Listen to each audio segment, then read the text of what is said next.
The way you see people and situations in the world is actually your filter of what you believe to be true, and might not actually be the way people or situations really are.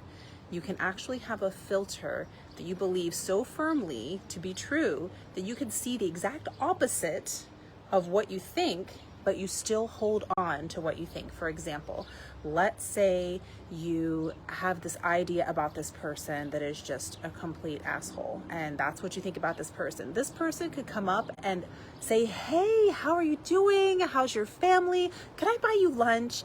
And you'd be like, oh God, that manipulative asshole. Like, who do they think they are? And I can't even believe it. Like, they literally came to say, how are you doing? Ask about your family, wanted to buy you lunch, but you were holding on to the filter you believe about them. And I'm not saying some people aren't manipulative, but I'm saying just notice how your filter and your belief is what you hold on to, even in the face of the exact opposite thing. Maybe you think someone is a really nice person, they're super friendly, they're kind, they're helpful, and then they have maybe a bad day and they absolutely bite your head off. They read you the riot act, they chew you up one side and down the other, and now you're like, oh, but they're such a good person though. You know, they were just having a bad day.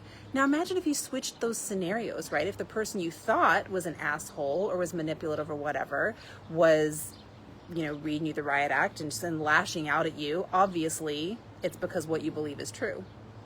But when you believe that person's a nice person just having a bad day, even though they just chewed you out, you're not angry, you're not upset, you're not judging them. And same thing if you flipped it, right? If you believe a person is a nice person and they come up and, hey, how are you? How's your family? Can I buy you lunch? You're gonna be like, see what a good person they are. Like, you're using what you see to justify your belief, to justify your filter, to use that as evidence that you are correct.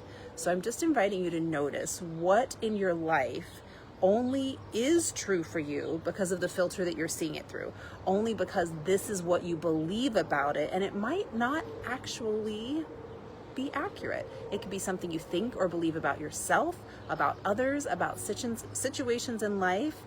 What do you notice is actually the filter that you're seeing everything through?